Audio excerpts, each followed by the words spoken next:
The holidays, a time for family togetherness, especially in the midst of a cryptic labyrinth. It's NES Works episode 119.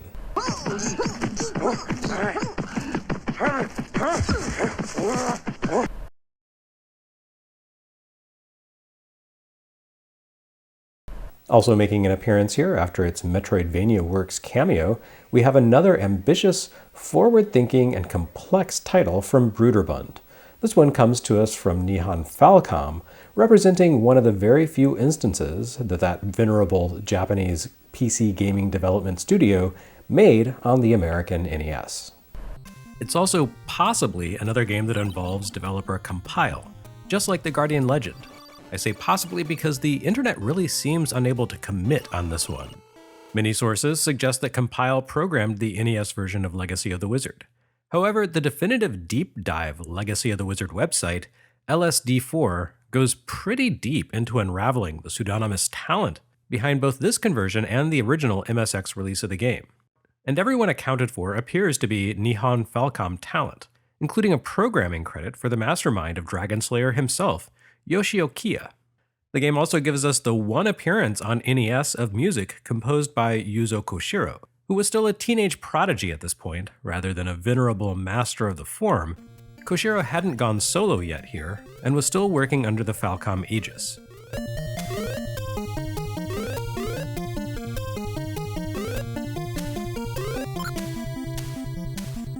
So who knows where that little claim came from? The internet also seems to think that Legacy of the Wizard was developed by Quintet, the Falcom offshoot studio that would show up during the Super NES era to give us ActRaiser and Soul Blazer. But in fact, the quintet mentioned in the credits is just one of those weird coincidences, since it doesn't refer to the same 5 devs who left Falcom to give us, Terranigma. Whoever deserves a credit here, nothing changes the fact that Legacy of the Wizard is as complex and ambitious as anything to have yet appeared on NES to this point. It's a rambling, wholly open, free-range, proto-Metroidvania creation that builds on the action RPG legacy of the Dragon Slayer series in an interesting and timely way. I say timely because this game debuted in 1987, and it feels as open-ended and intricate as Ultima Exodus, which we just saw on NES. Legacy of the Wizard also includes a game design concept that had become firmly entrenched in the NES canon around the time that Brøderbund launched Legacy of the Wizard. Namely, the ability to control 4, or actually 5, different party members throughout the adventure, as seen previously in Super Mario Bros. 2 and soon in Teenage Mutant Ninja Turtles.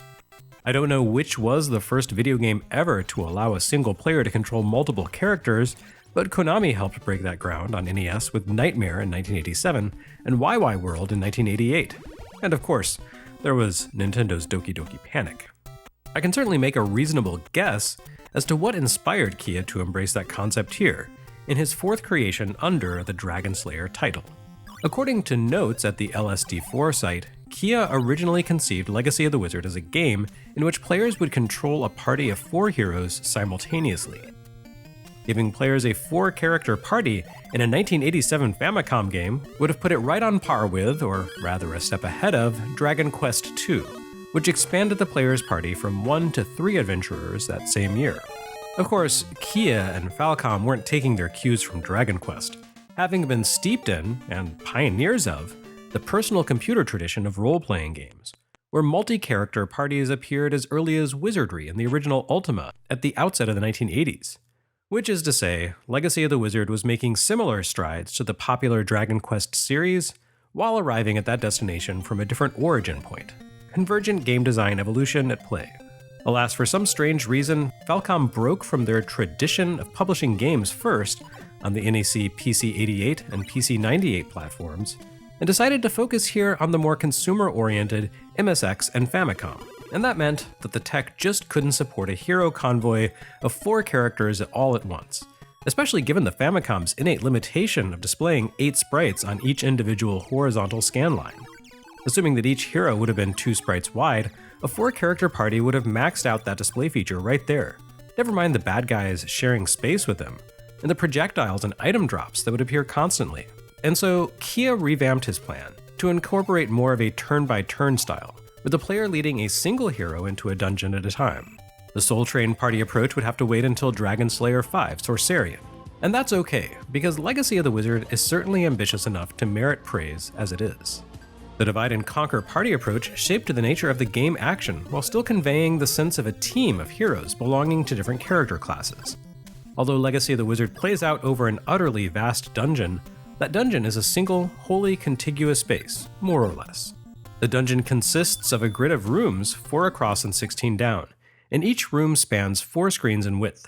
In other words, is a 256 screen space, larger than even that of Pitfall 2. And vastly more intricate, since that game was about 1/3 empty space. This is not a typical RPG space like that of Zelda's Overworld, or even the one found in Dragon Slayer 2 Xanadu, where the exploratory space is dotted with entrances to separate areas, dungeons and towers and whatnot. The dungeon here is itself the space you need to conquer, with the only spaces existing outside of its boundaries being the tiny overworld where the adventure begins, as the protagonists live in a treehouse at the entrance to said dungeon, the shops, the inns, and the 5 boss encounter chambers. Otherwise, you spend all of your time wandering through that 4x16 grid of rooms. This may not sound like an especially big space to explore, but anyone expecting these rooms to resemble the breezy, fast-paced, generally low-friction corridors of contemporary releases like Zelda 2, Metroid, or Simon's Quest will quickly discover that they have another thing coming altogether.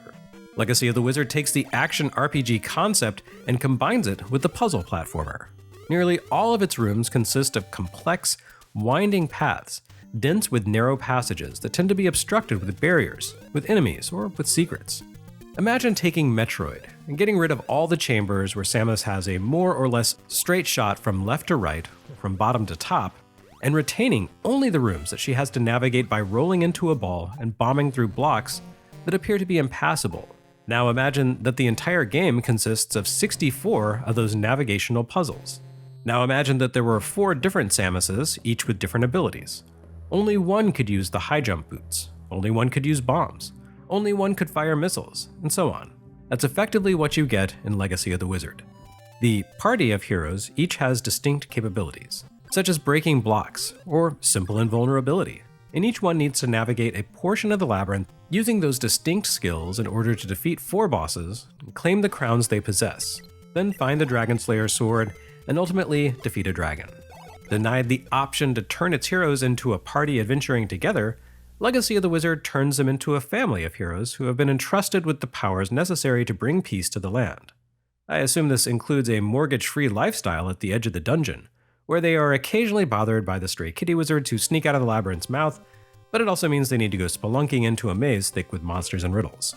That includes the family pet. There are no freeloaders in this kingdom. It seems like the choice to turn the party into a family is a nod to Japanese publisher Namco, who had published a line of games for Family Computer called Family Whatever, Family Classic, the golf game, Family Stadium, the baseball series, and now Dragon Slayer 4, the Drassley family. One by one, though in any order you see fit, the Warzen household must leave their rustic treehouse and descend into the labyrinth. With its emphasis on home and the presence of assorted commercial enterprises that have set up shop in the underground for no clear reason, Legacy of the Wizard really does feel like a continuation of the themes found throughout the Dragon Slayer series to date. It even ties back to Romancia with its intra-dungeon warp portals, which feature an image of that game's princess. Thankfully, it's a less cryptic adventure than Xanadu or Romancia, with its intricacies deriving from the need to solve tool and skill-based dungeon puzzles rather than to perform weird, unintuitive, arbitrary actions. This is not to say that Legacy of the Wizard is in any way easy, or that a normal human being would ever finish it on their own. But for perhaps the first time ever, a Dragon Slayer game feels innately fair, albeit incredibly dense and unforgiving. The central gameplay conceit here is that each of the 4 members of the family, plus their pet Pochi, possess distinct abilities and can wield a unique set of tools while exploring in a menu-free, action-driven style. The dungeon in turn is effectively divided into 4 distinct zones that do interconnect from place to place, but largely funnel the player through to that region's boss chamber. Each of these 4 zones contains puzzles and challenges that tie into the capabilities of one specific member of the family. Although any character can wander into the wrong space, they generally won't get far. And this comprises the core gameplay loop of Legacy of the Wizard. Descend, explore, discover, determine, and conquer. You begin by taking your selected avatar into the dungeon and seeing how far you can get before hitting an insurmountable barrier. Then you try to figure out the key to passing that barrier while roaming elsewhere to see what you can find in other areas of the dungeon. The trick is that outside of some basic guidance in the manual, Legacy of the Wizard makes no effort to explain how any of this works. Each family member can equip different tools as they explore, but aside from the way invalid items gray out on the gear up screen at a journey's outset, you have to determine the rest for yourself. So while you may see that family matriarch Mena can uniquely equip a crossbow, the game doesn't give you any hints as to how to use it, or where it should be used. Likewise, much of the exploration here comes down to manipulating stone blocks, something 3 of the family members can do in different ways. The question then becomes, whose stone block skills are needed for a specific area? Do you rely on Mena's ability to send blocks skittering in the opposite direction, Pengo style? Is this a call for daughter Lil to step in and smash the blocks with her mattock? Or do you rely on Papa Zemn and his powerful glove, which allows you to Soukoban the things around the screen? You can make some progress into any space with the wrong character, but ultimately only a specific character will be able to solve all of the spatial and navigational puzzles in their zone. This is probably most obvious in Lil's area, since she can equip a tool that amplifies her already superior jumping skills, turning her quest into a white-knuckle platforming challenge. Not that Legacy of the Wizard stoops to anything so low as bottomless pits or instant death traps, but in some ways its design is even more hostile. Because the entire dungeon is contiguous, missing a leap over a vast pit means you'll go plunging into a different space, suffering fall damage, and being forced to retrace your steps to try again. Well, actually the game does have one instance of an instant death trap. The upper right region of the dungeon contains mimics, which of course resemble treasure chests. Stumble into one of these and they'll catch any family member off guard, resulting in a summary death. Unless you happen to be playing as family pet Pochi, himself a monster who can wander safely among his fellow dungeon critters. Pochi can't use tools and has terrible jumping and attack range, but he can safely navigate even the thickest armies of enemies. He excels as a scout, and he can safely bypass the mimics.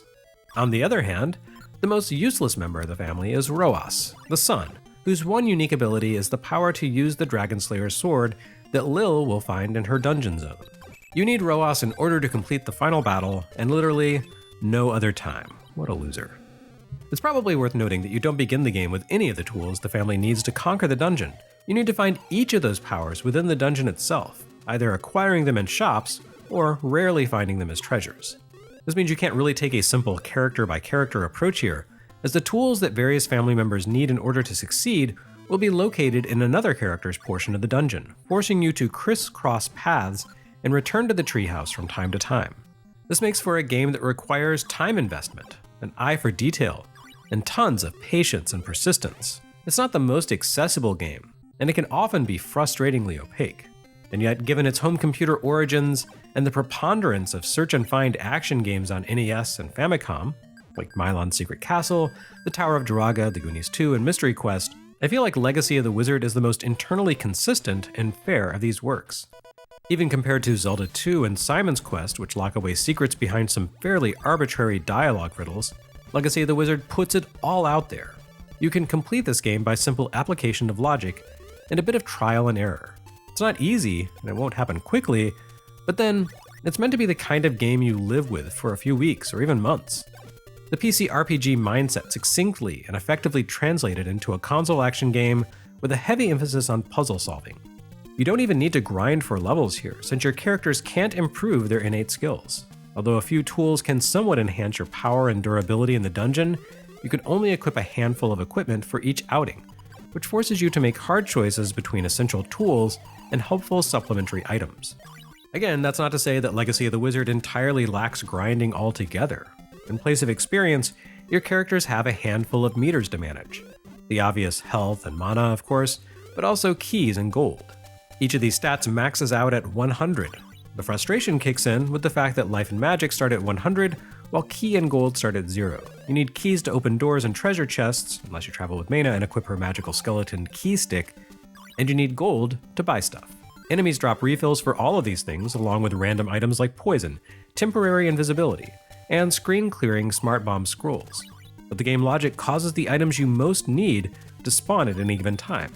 That's great at the outset, as you'll be able to stock up on cash and keys pretty quickly while your life and mana are full. But every time you use your attack skills, it drains magic. So there's inevitably a point at which you need to earn cash for an expensive purchase, but have expended too much magic. So the game only spawns mana potions, and you end up stuck with insufficient cash and no way to coax the game into spawning more besides returning home to top off your life and magic meters. Well, you can stay at an inn within the dungeon to top off your energy, except that doing that costs 10 gold, which just sets back the grind even further. In other words, Legacy of the Wizard does a lot of clever and forward-thinking things, but it's still an 8-bit game assembled by a small team on a tight deadline. Considering the sheer immensity of Legacy of the Wizard and how much Falcom managed to cram into the cartridge, it's honestly kind of a miracle that its biggest flaws boil down to a modest need to grind and the fact that you need to spend a lot of time with it to crack its secrets. And really, the latter is a feature, not a bug. You also need to be careful not to get in over your head against bosses, especially given that bosses are the one monster type that can hurt Pochi. His short attack range and low maneuverability make the latter bosses almost impossible for him to overcome, which means you need to pit him against the first boss or two. Legacy of the Wizard is another high-impact, localized release from Brøderbund. It captures the same exploratory, figured-out spirit as Deadly Towers, but it's a whole lot friendlier and better crafted than that game. But then again, what isn't?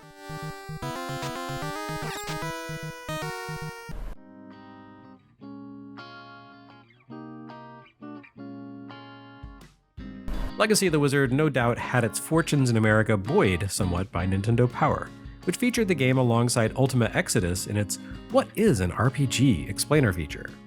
That was the extent of the magazine's feature coverage, although it did devote considerable ink to answering reader questions in its tips and tricks sections throughout 1989.